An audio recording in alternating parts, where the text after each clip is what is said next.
But as everybody is joining us tonight, I just wanted to start by welcoming everybody and thanking everybody so much for taking your Tuesday evening to join us here. We were just chatting as we were all gathering about how climate change has been in the news in various forms every day for, I mean, not just the past week, but the past months. And so this is clearly, as we all know, an important topic. And we're all glad to be here to learn from our speakers and all of their expertise, and to also start a dialogue to learn more as we go through the evening. So welcome everybody. My name is Karen Lawrence. I'm the Assistant Director of Faculty and Alumni Engagement at Siegel Lifelong Learning Program at Case Western Reserve University. And I'm excited to co-sponsor this climate change forum with the League of Women Voters of Greater Cleveland. So just so everybody knows, if you've not been to one of these programs that we've done with the League of Women Voters before, this program is set up as a webinar. Which means that you will be able to see our speakers and panelists, but they will not be able to see and hear you. But just because we can't actually hear you doesn't mean that we don't want to hear from you. And so throughout the presentation, you're welcome to use either the chat or the Q&A button at the bottom of your screen to type in any questions, comments that you have for the speakers and the panelists as we get going. And I believe how we're going to set this up is that each one of our panelists is going to give a short presentation, just 5 or 10 minutes. And then after that, Marlene is going to moderate a discussion among the three of them. And so with that, I will introduce our moderator tonight. Marlene Harris-Taylor is the managing producer of the health team at Ideastream Public Media, having spent the last 5 years reporting on healthcare. She's won many awards, including the Ohio Excellence in Journalism Prize for Best Health Writer from the Cleveland Press Club for her work, a series of articles concerning the Affordable Care Act and how it is transforming the healthcare industry. And she's also on the board of directors for the Association of Healthcare Journalists and Press Club of Cleveland. And so Ms. Harris-Taylor, thank you so much for doing this tonight and for moderating our discussion. And I will toss it over to you. Thank you, Karen. It's my pleasure to be here, and I appreciate you asking me. And I'm looking so forward to this conversation tonight because it is so important, and we have some wonderful folks who have a wealth of knowledge to share information with you. And you know, everywhere you look, greater extremes in our weather appear to be on the rise, with major droughts and wildfires happening in some regions, along with major storms, flooding, and erosion in others. You know, just recently, the New York Times reported that climate change is pushing up water levels in Lake Michigan, and major potential flooding is threatening Chicago. There was also real flooding in New York and out of control wildfires in California, Oregon, and other areas in the West. All have been part of a trend that most have attributed to climate change. Climate change is real, and its impact on Northeast Ohio might be huge on our shorelines, our water quality, and our overall health. Tonight, we have a variety of experts who will help us understand some of the changes that we might expect. We're going to start, and as Karen mentioned, we're going to have each panelist do a short presentation before we get into the Q&A discussion. And we're going to start with Peter Whiting, who is Associate Dean of the College of Arts and Sciences and a Professor of Geological Sciences in the Earth, Environmental, and Planetary Sciences Department at Case Western Reserve University. One of his research focus areas has been on the impact of climate change and agricultural factors on the Great Lakes. Peter, welcome, and I'm looking forward to your presentation.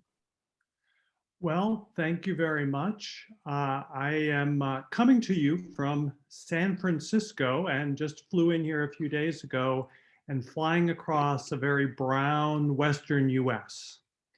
Arrived here and it's a very dry period, as it always is this time of the year in this part of the West. But it portends some of the concerns we have for the future. So I was asked to sort of set the stage for this discussion. And so what I'm hoping to talk a little bit about is, you know, what causes human-induced climate change and the factors that lead to it. Well, what causes climate change that's human-induced? It's you and me. Ultimately, what we're doing through our activities is we're changing the atmosphere.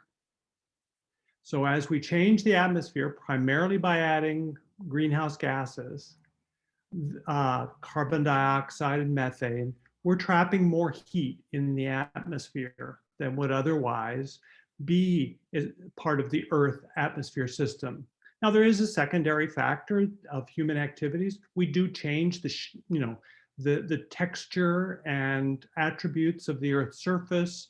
Imagine yourself walking across a black asphalt paving, paved lot. You know that when we put pavements in, or we change a forest to a parking lot, we change how warm the surface can be.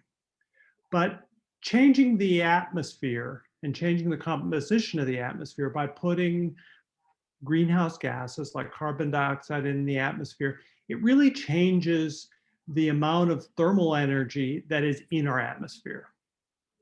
So our global temperature is ultimately determined by a balance, or really an imbalance, between the amount of incoming energy from the sun and the amount of outgoing energy that is lost to space by the Earth and the atmosphere. So really the way our Earth system works is we get sun, the sun radiates energy, that energy comes into the atmosphere, it warms the Earth's surface, but then that warmed surface radiates heat back to space. It's sort of lost to space, a lot of it. But some of that energy is captured, some of that re-radiated energy is captured by the gases of our atmosphere. This is generally a good thing.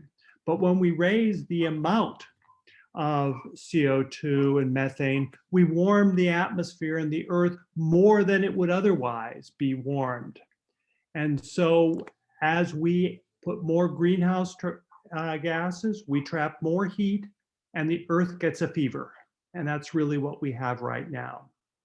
So how much has the atmosphere been changed by our activities? Burning of fossil fuels, changing the surface? Well, one measure is the amount of carbon dioxide in the atmosphere. So right now, that number is above 400 parts per million. Doesn't sound very big, but just imagine 400. Before the industrial age, that number was 285.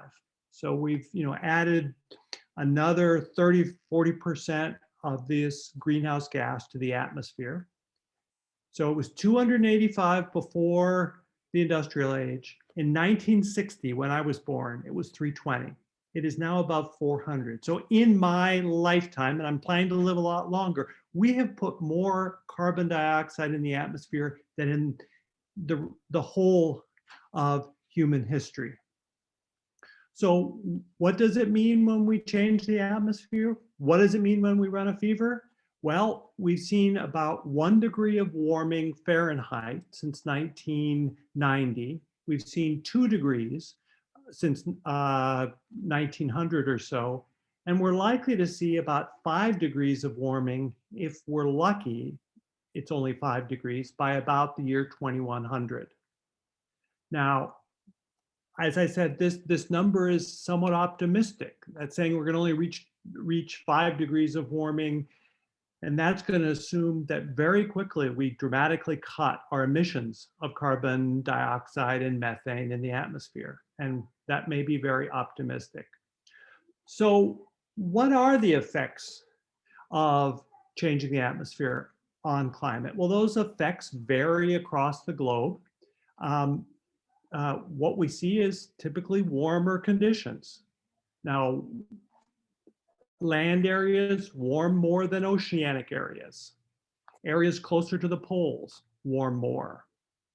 So while the global temperature may raise only about 5 degrees, areas near the poles may be going up by 10 degrees or more by the year 2100.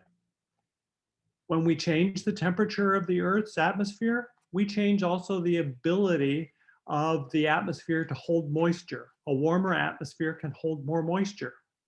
So what that means in areas that are where you get fairly plentiful rains, more rain can fall, and more rain can fall in intense thunderstorms, for instance.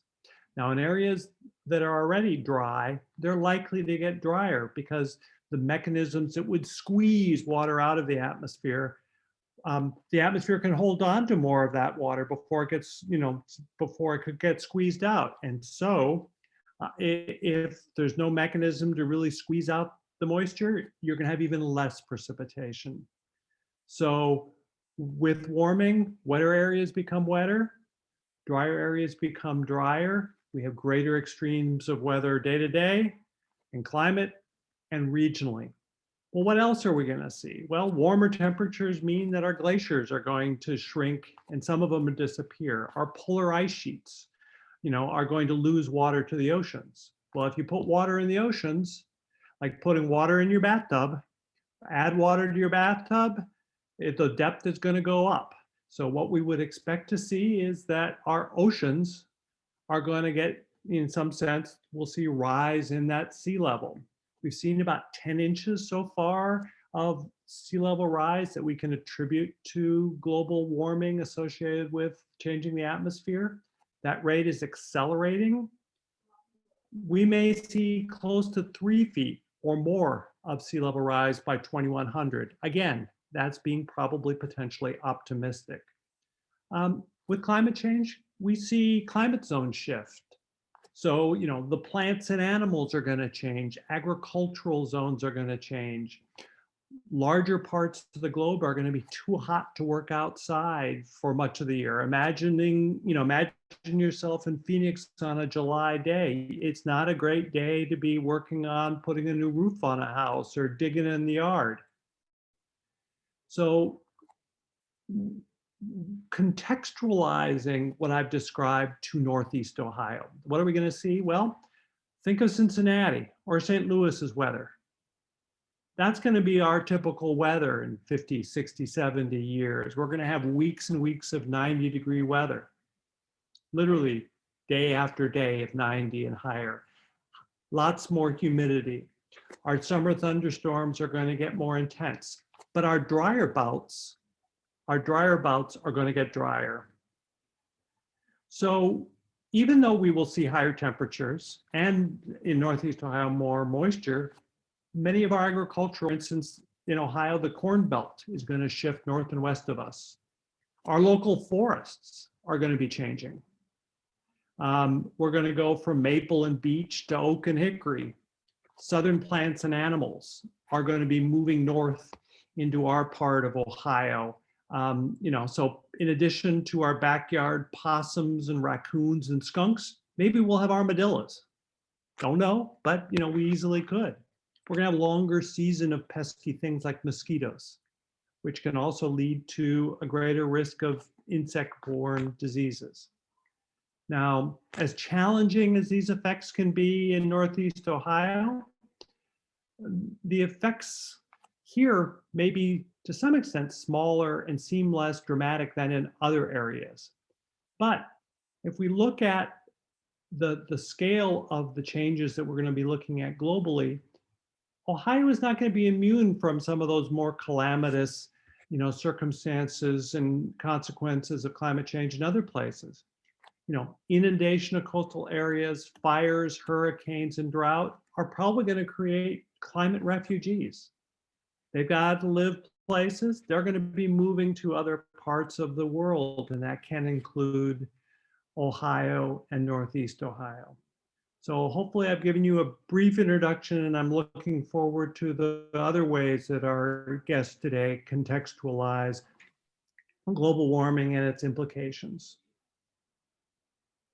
Thank you so much, Peter. You got my attention when you were talking about the mosquitoes, because I do not like mosquitoes at all because they love me. So the thought of even more mosquitoes around, you got my attention there. So we'll be coming back and asking more questions later on. But next, we're going to move on to Dr. Laura Shapiro. Dr. Shapiro is a pediatrician and internist at University Hospital's Rainbow Babies and Children's Hospital. She's currently the chief resident of the Internal Medicine Pediatrics program. She completed an advocacy certificate in residency with specific interests in legislative advocacy, civic engagement, and the intersection of environmental sustainability and public health. Welcome to our conversation. And again, I'm looking forward to hearing your presentation. Thank you so much. I'm going to go ahead and share my screen. Okay. Just to have a couple visuals. Let's see.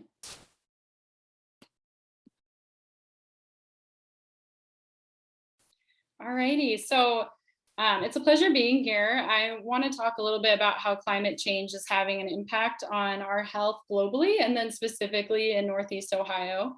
I also want to point out the healthcare sector's carbon footprint itself and how healthcare workers and providers can be a part of the conversation on climate change. I first was drawn to community and legislative advocacy for patients in Cleveland very soon after starting residency here in the city.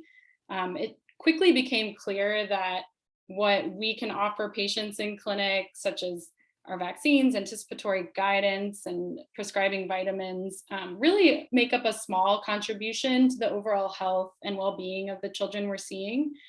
The vast majority of their health pie chart, so to say, is made up of genetic factors, environmental factors, and social determinants of health that I actually have little control over despite years of training when I'm in the pediatric office. These are the conditions where people are born, where they live, the environment they live in, where they work, and how they socialize and access the resources they need. Climate change is one of these environmental factors leading to poor health outcomes in our communities. As a med-peds physician specifically who practices in internal medicine and pediatrics, I'm concerned for children and geriatric adults who are particularly vulnerable to the adverse health effects of climate change. The pieces of climate change that directly and indirectly have negative effects on health are increased heat, as Dr. Wayne referred to, increased particulate matter in our air, increased extreme weather events, and then the change in the water dynamics that he also referred to. These deviations in our environment are already leading to increased heat illness, seasonal allergies, poor asthma control, change in infectious disease patterns, and as he mentioned, more mosquitoes and vectors of disease in higher latitudes, decreased water quality, and then also threatened crop security and change in the nutritional value of the food that we're eating. Extreme weather events have and will continue to lead to destruction of homes and infrastructure, which has its own immediate and downstream effects on health. For example, when a child experiences an extreme weather event, they often become those climate refugees that he had referred to. They get behind in school. Poor education leads to poor health outcomes, and mental health is impacted as well. So talking a little bit about Northeast Ohio specifically, we're seeing hotter days, shorter winters, prolonged allergy seasons, which I know some of us have been experiencing, changing patterns in infectious diseases and those ticks and mosquitoes, and then also change in water quality. Those hotter days that we're having, that 90-degree weather mixed with air pollution and increased allergens in Cleveland has actually already led Cleveland to being the 6th most challenging city for people who have asthma. The Asthma and Allergy Foundation of America has noted that based on emergency visits, hospitalizations, and asthma control surveys, that we're in the top 10 worst cities for those with asthma. And it's also important to note that as the environment here changes in terms of job security, there might be, we can't underestimate the effect that job security has on health. And if farmers and fishermen are having to change their practices and adapt quickly, they might have losses, and that again is going to lead to downstream effects for health. And I think it's important to note that healthcare effects are not equally spread amongst residents. There's inequities amongst Northeast Ohio residents and across the country in who feels the impact of climate change on their health the most. we know that inequity has led to worse outcomes in urban neighborhoods. Structural racism, historic redlining have had persistent effects even today on some of these issues. For example, one of the most pressing being heat. There's been studies that historical housing policies, such as redlining, have exposed underserved population to more intense heat waves. I know Dr. White had mentioned like pavement, buildings, like all of that's going to lead to like a hotter feeling. And then with climate change and global warming, urban islands of heat have been shown to have up to 7 degrees warmer than their surrounding like non-redlined areas in cities. And then we also know that exposure to air pollution is not equitable, and non-white race, so not being white, is a strong predictor of exposure to particulate air pollution. And when we have extreme weather events, vulnerable populations that have been victim to policies that are unjust and systemic oppression are not going to bounce back in the ways that other populations that haven't faced this. And this is just, you know, from Hurricane Katrina, just that it wasn't just a natural disaster, but a disaster of our society as well, and inequities that were already present there. So these are a few ways that climate change affects healthcare, but healthcare itself affects climate change. Unfortunately, our sector contributes significantly to carbon emissions and global warming. Our field is responsible for nearly 10% of US greenhouse gas emissions, and of that, hospitals contribute more than 1/3 of those emissions, mainly, you know, from facilities themselves, but also from our supply chain of healthcare goods. It's hard to justify us simultaneously contributing to climate change and then meeting our mission of doing no harm. If the healthcare sector was a country, we'd actually be the 5th largest emitter of carbon in the world. And the US alone is contributing 25% of that amongst healthcare systems around the globe. But there's things that we can do. And so I just want to mention a few things that those of us in healthcare can do to address climate change. One of them being at the bedside when we talk to our patients, we can talk about certain modes of transportation that are better for the environment. We can talk about plant-forward diets and sort of incorporate these discussions into our typical anticipatory guidance that we have with patients on a day-to-day basis. And then second, we can advocate in our hospitals and our practices to use more renewable energy, to use natural lighting, to get LEED certification, and all that good stuff. And then lastly, like as trusted voices in the community, it's part of our commitment to you know, advocate for legislative changes, policy changes that do improve our use of renewable energy and reduce greenhouse gases. It's pretty prominent in our literature these days in healthcare that climate change is the biggest global health threat of this century, and many of the professional societies have put out policy statements in the last 5 to 10 years, and we should be seeing climate solutions as healthcare solutions, and climate justice is justice in healthcare, and really marrying the two things. All right, Dr. Shapiro, wow, you gave us so much to think about in that presentation. I really hadn't thought about how the healthcare sector contributes to climate change. That was really interesting. And you hit on another one of my hot buttons there, mosquitoes and allergies. So thank you for that. And we did have a question come in. I just want to tell everybody, we're going to get to your questions later, but please go ahead and put your questions in the chat box, and we are going to get to as many questions as we can. And I'm sure we'll probably get to most of them.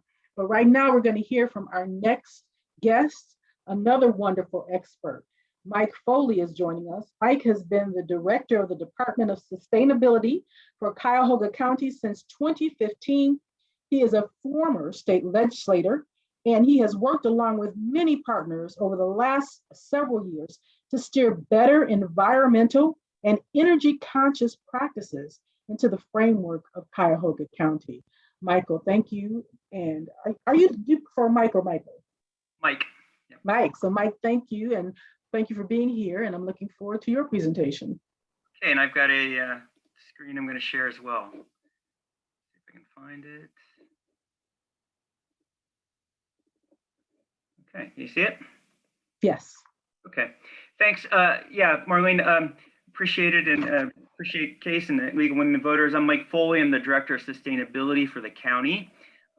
We are a small little department in Cuyahoga County. We have the county's got about 8,000 people and 50 or 60 different departments. We're one department. We've got 3 people. So we are a small department, but we think we're punching above our weight, hopefully, and working on addressing climate change as much as we can.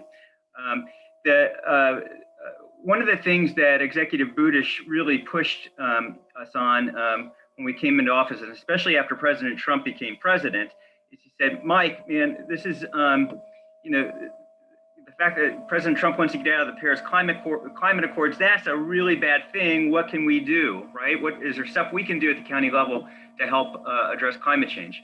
And so we did. We did some research, and there are hundreds, if not thousands, of local governments across the country and across the world who are trying to analyze, mitigate, react to climate change and minimize our impact on the earth in terms of putting greenhouse gases into the atmosphere, but also reacting to climate change as it occurs. So we're a member of the Global Covenant of Mayors, as is the City of Cleveland, as are a number of other local governments in Ohio. And the goal is trying to think through what can we do to address climate change at a local level.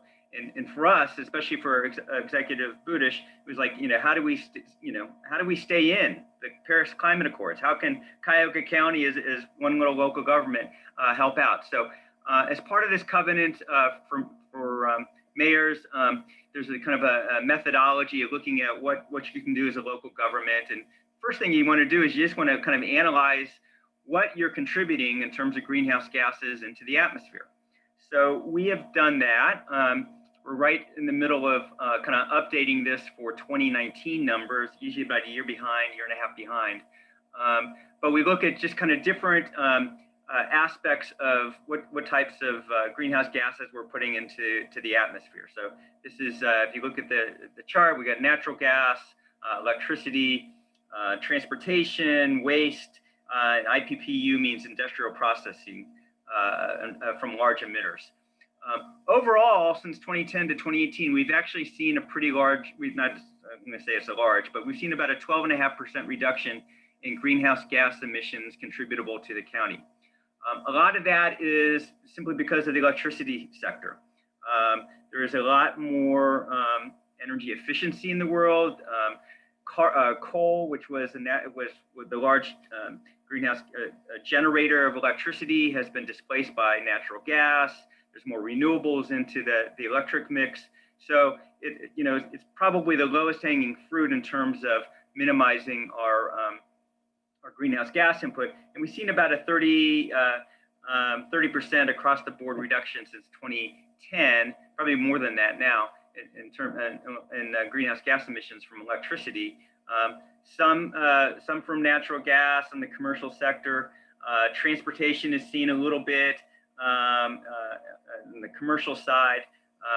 Waste reduction, the solid waste district has reported a lot of reductions in waste and greenhouse gases. And overall, per capita in the county, we've seen about a 10% reduction. But that's probably not nearly enough where we want to go. And so we put together a climate change action plan. The county wants to get to net zero by 2050 and see a 45% reduction by the year 2030. And so we're putting together programs to hopefully to get there to mitigate and minimize our impact. The other thing, though, they want to look at, they asked us to look at is how has climate change already affected you where you live? And so we've looked at temperature, precipitation, storm events, something that Professor Whiting and Schapiro have already talked a little bit about. But just in Cuyahoga County, over the last 10 years, if you look at our average annual temperature, so it's every temperature of every minute of every day over the last 10 years, and you compare it to the last 100 years, this is this chart that you can see, we've seen what is it, about a 1.75% increase in our temperature on an annual basis over the last 10 years as the last 100 years. And then you can look at that 30-year average too, and you can see that the swing is happening at a more rapid pace. So from 100 years to 30 years, it went up by what, 0.75%. Now in the last 30 years, we've gone up by another 0.75%. So that swing is happening more quicker. This is a chart that's put together by the Arbor Day Foundation, and it looks, this is just kind of another iteration of that. But our growing season has changed already. So we used to be in the 1990s, we used to be in zone 5. We are now in zone 6. So we have longer growing seasons, which has implications for agriculture, obviously. But it also means that there's implications for things, diseases, bugs. Marlene, you've talked about mosquitoes, right? And mosquitoes may thrive earlier and last later in the seasons, right? So that has implications on health. So there's other vector-borne kind of potential diseases that are there because there's more mosquitoes, there's more bugs out there that can transfer diseases over a longer period of time at any given year.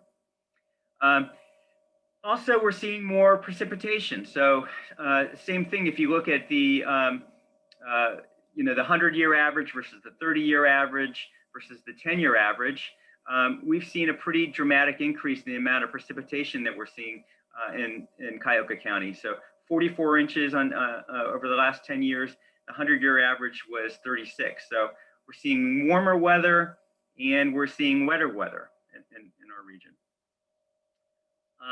And the other thing is we're seeing that wetter precipitation happening in more extreme events. So, so I think Dr. Whiting talked about earlier, we're seeing more violent storms occurring in different parts of the world. Well, we're seeing more stronger precipitation events happening in Cuyahoga County. So almost 8 a year now of precipitation events with at least 1 inch of rain, whereas the 100-year average was around 6. So seeing warmer, wetter, wilder weather. Calling it the 4 W's: warmer, wetter, wilder weather. This is just a graph about the Great Lakes and ice coverage. So, with more heat, both lake water is getting warmer, but also, ice coverage is getting compact or minimized. So over the whole Great Lakes, there's less ice coverage in total. It's about a 69% loss in all Great Lakes annual ice coverage since 1973. I think it went from 1973 to 2018. So that has implications for more evaporation. So we have more water, but we're also going to have more evaporation and quicker time periods, which means there may be more shoreline erosion issues. Or beach issues, or it could affect water quality. It could affect invasive species that attach themselves to the Great Lakes, in that there are, may be able to take here more often than they used to be 30 or 40 years ago when the water was colder. And also that fish that were a little warmer in the southern part of Michigan, Lake Michigan, maybe are migrating north. So we've got fish species are migrating towards warmer climate, colder climates in the Great Lakes, so they're migrating north. So one of the things we looked at, the other thing we looked at is how does this affect us just in the county? So our county planning department has looked at, put together basically a vulnerability map in the county, and they've looked at precinct by precinct by precinct areas about, and looking at just social factors and physical factors. So ages, where do you have concentrations of people who are over 65 or under 5 or are living in poverty, or maybe you're living in old housing without air conditioning. And then also coupling that with where are there areas where we may have more high heat island effect. So we've got less trees potentially. We've got more pavement, less permeable pavement, in fact. So they put together this kind of map now that we're using as kind of a, when we're starting as the county thinking about maybe where do we put grants at or give resources to, this map is helping us kind of impact or think about what makes more sense in a climate perspective. Okay. So I'm just going to run through a couple programs we're working at the county. Quickly, we're putting together kind of a residential co-op, so rooftop solar, basically. So if you're interested in putting solar in your rooftop, give us a call, or you can go to that webpage at the bottom, solarunitedneighbors.org/Cuyahoga. We've helped over 150 homeowners put solar panels on their rooftop over the last couple years, and it's a way to go through group buying, group purchasing, and reduce the cost of doing rooftop solar on your own roof. We're helping out cities and nonprofits. So the county itself has put solar panels on 3 buildings. We got a 4th one coming in fall. So we've done our animal shelter, our medical examiner's building, our service garage in Harvard Road, and our Jane and Hunter Social Service building. And we've allowed local governments to piggyback off the contract so they don't have to do their own procurement, basically. So Lakewood and Cleveland Heights have now added solar panels to another 8 buildings that, so we'll have a total of 12 within probably a 2 to 3 year period. So it's a good way for local governments not to have to go through their own procurement process and piggyback off kind of the contract that we got for our buildings at a pretty decent rate in terms of electricity.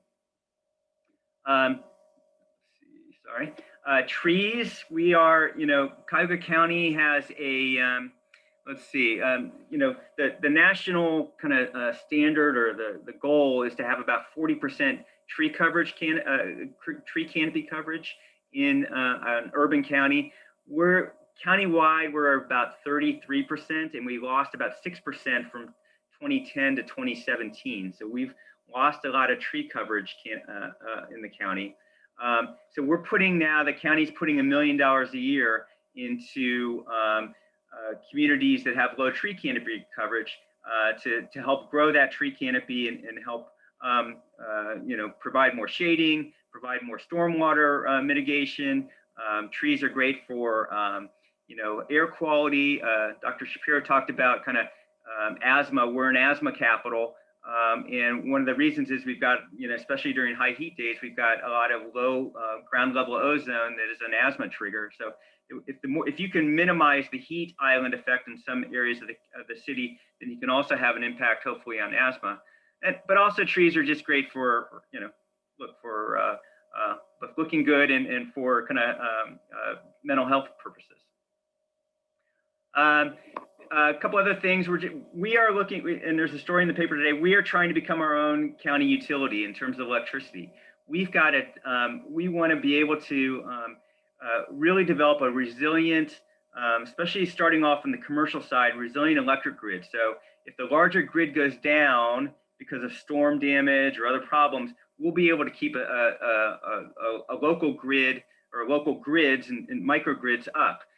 So that we can, so especially starting off on the commercial side, we're seeing a lot of businesses that are losing a lot of money when their power goes down. They have to send workforces home. They've got to restart systems.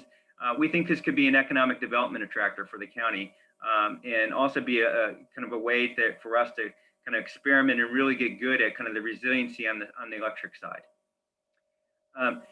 One of the reasons why we think we've kind of interestingly that we think we've got some ability to do this and is we've got a lot of closed and capped landfills in the county. And so we can put a lot of solar panels on them. And we've done this in the past. We did it in the city of Brooklyn a couple years ago, where we put 35,000 solar panels on a closed and capped landfill and are running that electricity into county buildings downtown. We think we've got this match, we can match up landfills that are closed and capped, putting a lot of solar on them, having access to the transmission grid, and being able to develop these kind of local microgrids in different parts of the county that will really help with both clean energy, we think affordable energy, and resilient electricity. And this is just a picture of the Brooklyn landfill that we did in 2018. It went online.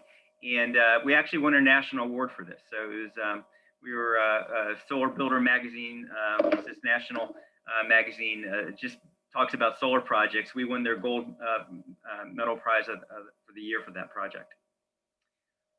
Someone asked in the chat, is there any good reasons for climate change in the county? And of course there's none, right? But I think as Dr. Whiting talked about earlier on, we're probably going to be in a lot better position than a lot of other places in the world, right? So we're not going to suffer from sea level rise like the Florida coast is, or the East Coast. So we're not going to see saltwater intrusion into our water systems like Miami and Southern Florida are. We're not going to see, you don't have to buy drought insurance in Cuyahoga County or wildfire insurance. I was on a call with someone from Boulder, Colorado a couple of weeks ago, and they have to have clean air tents basically outside because of the wildfires. So if they've got outdoor workers, they've got to have these kind of clean air tents out there. So one of the things, there's this kind of thinking about, look, climate change is happening, migration is going to be happening. These are, while we've got issues with climate change, we're going to have to address them and deal with them. It may also be, we may be a more kind of climate refuge place for people to do business and potentially relocate. So if nothing else, we better be ready for that, right? We need to understand the dynamics of that.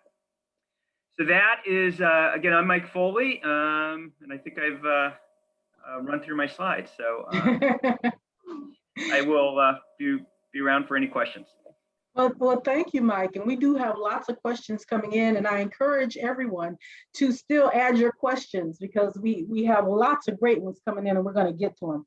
I just wanted to remind everyone, in case you're just joining us, we just heard from Mike Foley, who's the Director of Sustainability for Cuyahoga County. We also heard earlier from Professor Peter Whiting, Earth, Environmental, and Planetary Sciences Department at Case Western Reserve University. And we've also heard from Dr. Laura Shapiro, who's in pediatrics and internal medicine at University Hospitals Rainbow Babies. And so we've heard some great presentations, and now it's time for the questions. And a question came in about Lake Erie. And as you can imagine, a lot of people are curious about what's going to happen to Lake Erie, right? And a few years ago, you all may remember that little incident that happened in Lake Erie where the folks in Toledo couldn't drink water for a while because of the microcystin levels going up in the algae. Well, I was in Toledo at that time, so I kind of lived through that. And that's when climate change really became real for me and probably for a lot of other people. So we had a question that came in that said, are the algae blooms just a problem for the western part of the lake? What is the greatest risk to our lake around here? Because we all value Lake Erie. Mike, you want to take that? Sure, I'll start off. So it's mostly a Western Basin problem. So Toledo, Sandusky, western end of Lake Erie. And it's because of all the phosphorus that goes through the Maumee River Basin into the lake and because of all the agriculture that's out there. The Ohio Sea Grant does an annual analysis and prediction on what the algae season will look like this year. And this season sounds like it's going to be moderate, maybe a slightly above medium in terms of algae production on the lake. Normally, it doesn't. When algae occurs, it's to the farther west. It doesn't hit us so much. We're in the Central Basin. Sometimes there's a different algae than the Western Basin that we'll see for a week or two in July, kind of a little bit offshore, but for the most part, it's not the problem in the Central Basin that occurs in the Eastern Basin. The solution is really it is about this phosphorus dumping into the Maumee River shed, and look. Seriously, we just need to get a handle on it, right? And it's and there's been enough practice around this where they've mitigated, at certain points in time when phosphorus gets dumped onto agricultural land, that you can do this. You can still put phosphorus on your land, but not have it run out into the lake. And so there's ways to address this. We just haven't done it. And I think, Peter, Dr. Whiting, you spoke, I believe, about the sea levels rising. And so will we have that same effect in the Great Lakes and Lake Erie? Well, we are well above sea level. I mean, Lake Erie is about 600 feet above sea level. So the fact that glaciers are melting and some of the ice sheets around the poles are melting will not materially affect the level of our lake. But we are likely to see in the future variation in the level of Lake Erie. Lake Erie's water level is determined by how much water falls on the lake, how much runs into the lake from local streams and rivers, how much comes in from the upper lakes, and how much is evaporated from the lake. So when you change the ice cover, you get more evaporation. When you get more runoff into the lake, the water level can rise. So it's not, to my mind, clearly defined whether in Northeast Ohio and Lake Erie, the long-term level of the lake will go up or down. What we almost certainly can see and will see, at least for a while, is greater variation. You know, the high levels that we've seen in the last few years could be exceeded in the coming years. When we get periods with more evaporation from the lake over a subsequent period of years, we could see lower lows. So we're likely to see greater variation in the level of the lake, which is challenging for boaters. It's also very challenging for the transportation sector that depends upon the lake. You know, we've got a port here in Cleveland. Yeah, and you all have pretty much touched on the fact that in some respects, we're in a better position here in Northeast Ohio than some other parts of the country. But Dr. Shapiro, you talked about this, forced migration that may happen. Do you think that other parts of the country will want what we have here in Northeast Ohio? Will we have people trying to, say, for example, have water shipped from Lake Erie to other areas of the country? What do you think about that, Dr. Shapiro? Yeah, I mean, I do anticipate that this will become a more desirable place to live compared to some of the more volatile regions that are affected by climate change. And I guess from a healthcare point of view, like the thing that concerns me about that is with this movement, especially with children, you do see kids get behind pretty significantly in school and then just in their socialization. And the other thing, I think this city is desirable, but like being an asthma capital isn't very desirable. I think we still have a long way to go as far as our air quality and the exacerbating factors we have here for children with asthma and adults who have respiratory illness. Mm-hmm. What do you think about that, Mike? Do you think people will try to have water shipped from Lake Erie to other parts of the country? And is there anything we can do about that? Yeah, so we're part of the Great Lakes Compact. So before water can be shipped out of the Great Lakes Basin, you have to get permission from all of the states that border Lake Erie and the provinces. So it's a difficult, it's not an easy thing to do, right? And I mean, there's legal structures in place to prohibit that without the approval of the Great Lakes governors and the provincial premiers, I guess. Okay. Now, this is kind of a light question, but you know how people talk about there's so many gray, Cleveland is so gray, we don't get a lot of sunshine. Somebody wants to know, will we have more sunshine, more sunny days in Northeast Ohio because of climate change? I mean, that's a pleasant thing to think about. What do you think about that, Dr. Whiting? I'm not sure, because if you've lived around Cleveland long enough, you notice that when the lake finally does freeze over, February and later in January, March, they're a whole lot sunnier than when the lake is unfrozen. And so you have the lake effect. If it's warmer, less likely to freeze the lake, less of those bright blue wintry days. So in fact, global warming could actually cause it to be grayer in February and in January. So that would not be a good reason to warm the climate, is to see more blue sky. That is not what we want to hear. We want more sunny days. I'm sorry to give you bad news. Oh, I'm so sorry about that. And I feel like we'll more likely have cold rain and less of the pretty snow as well, right? So you agree with that assessment? Yeah. Oh my. Okay. So I'm looking through the questions from the audience because we've got some really great ones here. So I'm going to move on to a question about greenhouse gases. There was a question about how greenhouse gases have caused the oceans to warm even faster than the atmosphere and have increased their acidity as well. Is the same phenomenon occurring in Lake Erie as the acidity increasing because of greenhouse gases in the lake? Who wants to take that one? Dr. Whiting, you're smiling, so I'm going to come to you. I haven't studied that, but it makes sense that it would. You dissolve more CO2 in oceans and it makes the oceans more acidic. You'll dissolve more CO2 in the freshwater, should make it more acidic as well. But I haven't seen that effect is so far been an enormous factor, at least for Lake Erie. So I'm sorry, I didn't mean to cut you off. Go ahead. It is a big issue in the oceans and could be quite disconcerting for marine life in the coming decades.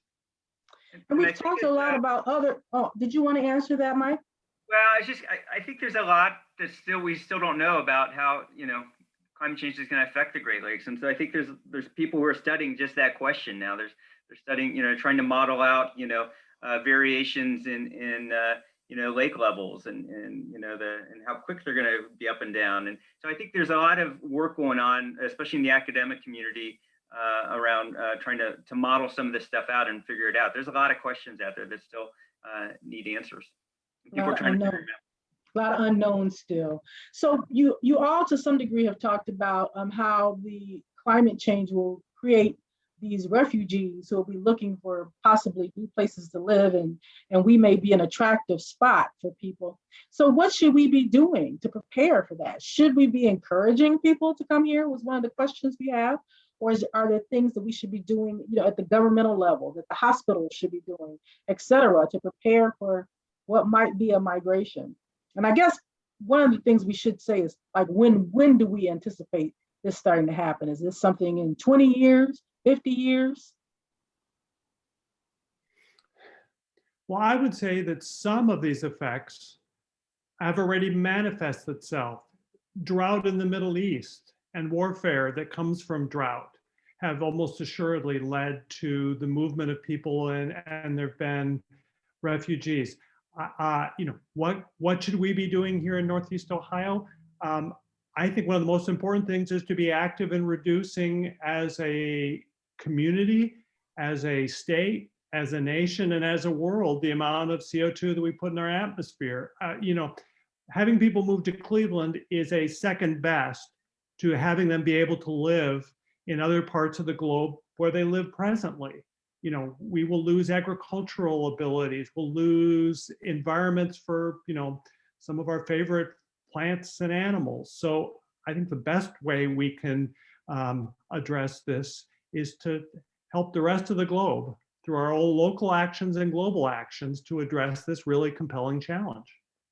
Yeah, ideally, we'll address it and we'll stave off some of this, right?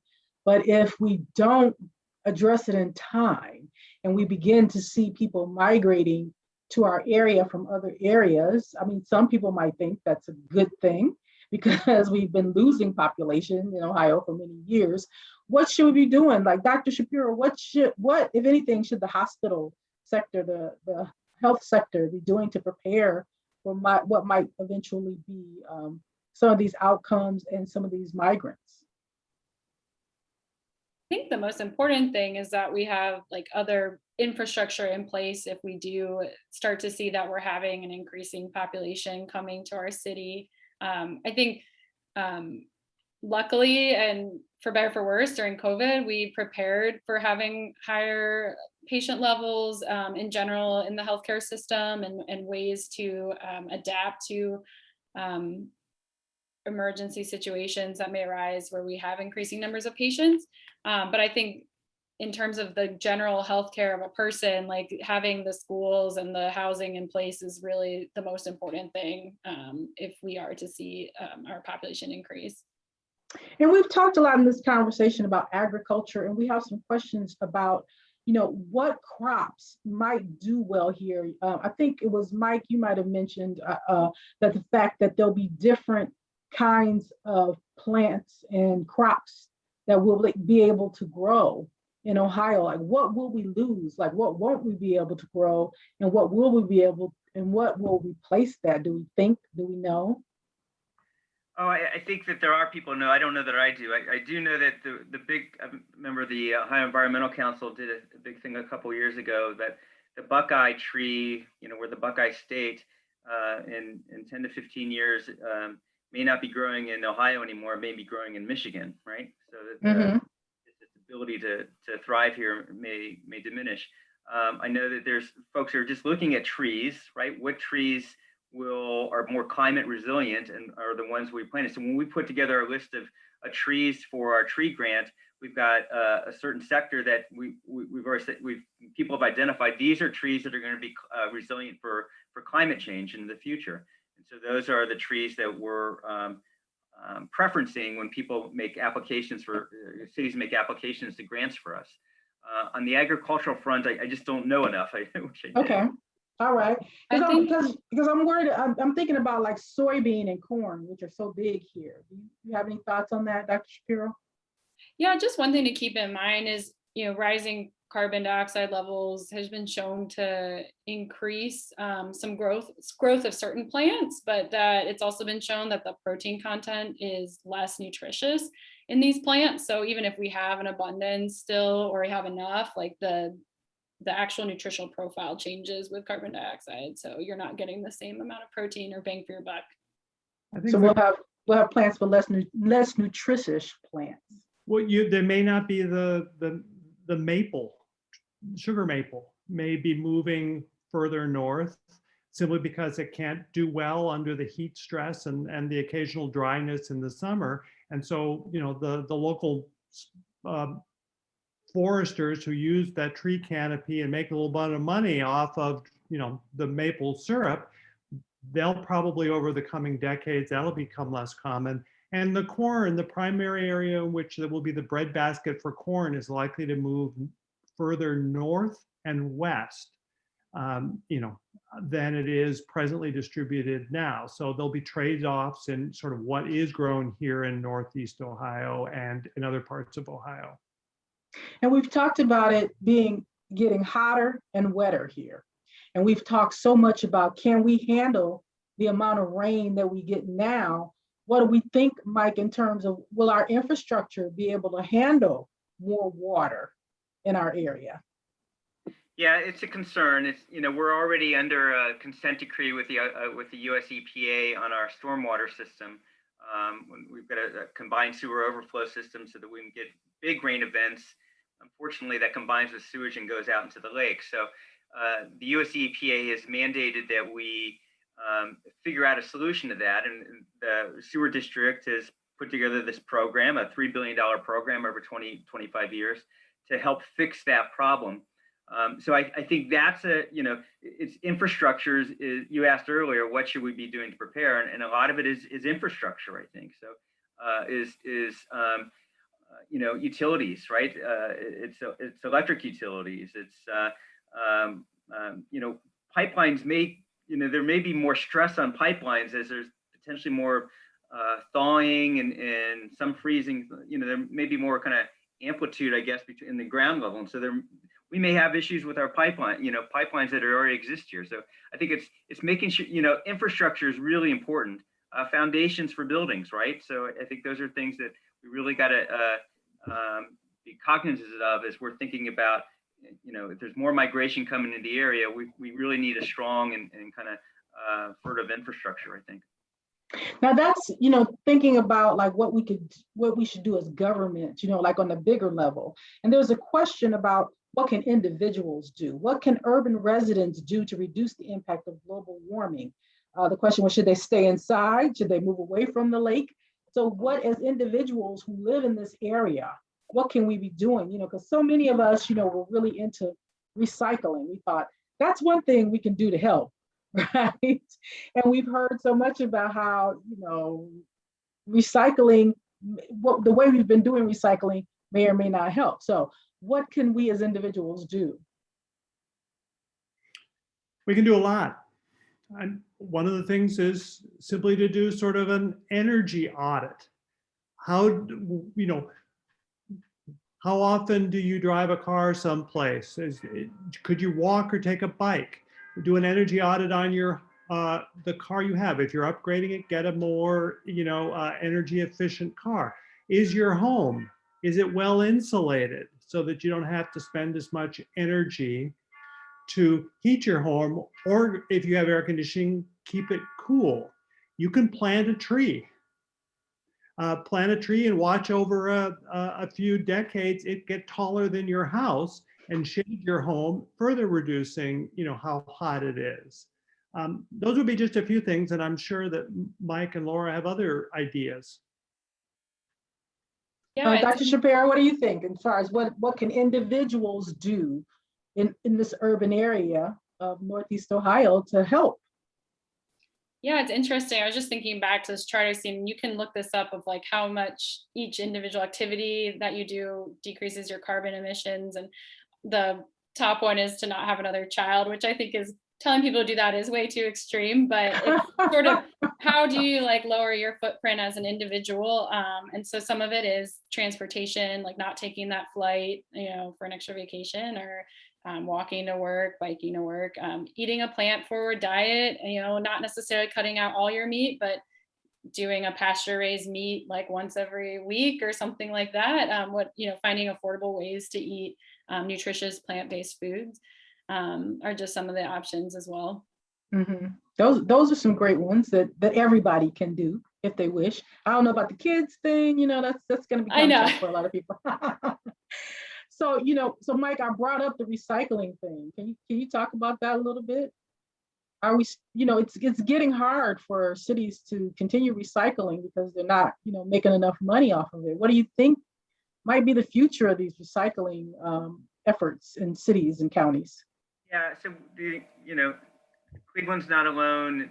This is a nationwide issue. So there was a vibrant market in the Far East, in China, in the Far East, for taking our recycled goods, and they basically cut us off because we didn't do a very good job of recycling. Our recycling was pretty dirty. So I think that there gradually is becoming more of a market for recycled goods in the United States. Right now, the cost depends on what product you're talking about. But it used to be that you could, you know, if you put something in a landfill, it costs $50 a ton. And if you sent something to a recycling place, you could make maybe $60 a ton off it. Or, you know, there was a delta there where you made some money. That's why cities really incentivize recycling. Well, that's become flipped now, and you don't make any money at the recycling center compared to what you used to be able to do. But there are, I think that this is becoming, you know, there's kind of manufacturing and businesses are really trying to dive into this basically and think about are there better ways that we can take products, reuse them, clean them, and put them back into the productive use rather than landfilling them. And I think we're probably, you know, we're not there yet, obviously, but I think manufacturing is starting to get a better handle on this to reuse stuff. The other thing is just, you know, kind of product liability laws is that, you know, some states now are thinking about if you're selling something and it's got a lot of plastic around it, well, you got to figure out what's going to happen, that end use liability for that plastic. And so we're going to charge you some money for that. I think that's an angle as well, right? That if you're producing something and it's going to end up in a landfill, you should be charged for that. So those are kind of things that I think are nascent at the moment, but between kind of this product and liability rules and kind of new uses and new manufacturing, I'm hoping that we're better in like 5 to 10 years around where we're at right now. Well, you know, and you gave us some wonderful information about what the county's doing around solar, and that's some great news. But there's some questions about, you know, will solar and wind really be able to replace fossil fuels for us? Will that grid be able to handle our needs? And I'd love to hear from everyone on this in terms of, you know, we're trying to move away from fossil fuels, but will we be able to really have enough, wind farms to harness wind and so forth to supply our needs here in Northeast Ohio? Yeah, we will and we can. And it's not just here, but across the country, right? So, look, we've got enough rooftop space in the county that we could probably, if every roof that had access to the sun, had solar panels on it, then we could cover electricity needs for a year, right? Battery storage is going to be really important. So battery backup, systems are going to need to be more robust, and they're getting more robust every day. A lot of investment is going into kind of the battery sector of the system. We've got a lot of potential offshore wind. The LEEDCO project is still, that thing is still out there, where we've got the Project Icebreaker. And so it's kind of gone through a whole bunch of hurdles, but there's a potential, a lot of electricity can be generated off the lakeshore with wind turbines. So look, there's an ability to do this, you just use electricity, backup battery generation, and wind turbines to get to 100% of what our needs are, plus being more energy efficient. There's a way to do it. It's an engineering task. It's not a cost task as much anymore. That's interesting you said that, because a question did pop in about will it be economically viable? Peter, Dr. Whiting, do you have any thoughts on us moving away from fossil fuels, and if they're economically viable right now, effectively, especially if you were to put the real cost of burning fossil fuels into the equation, the amount of additional asthma, the cost of remediating CO2 elsewhere, and the loss of, oceanic productivity because you've changed not only their temperature, but their acidity. But even setting that aside for now, yeah, we're basically there for many of these other approaches to powering our society. So what's standing in the way? And conservation are driving us ahead as well. That's saving money right off the bat. I was just asking, I'm sorry I talked over you there. I was wondering what's standing in the way of us moving faster towards, these better solutions in terms of our climate. Is it the political climate in Ohio? Is the legislature standing in the way in Columbus? What's holding us back from just escalating this and moving forward? When I was in the legislature from 2006 to 2014 as a state rep, one of the proudest days was when we passed the renewable energy standard in the state. So 25% of our electricity had to come from renewable electricity sources by the year 2025. One of the worst days of my life was in 2013 when they gutted the standard and got rid of the energy efficiency, basically gutted the energy efficiency standard in the renewable energy standard.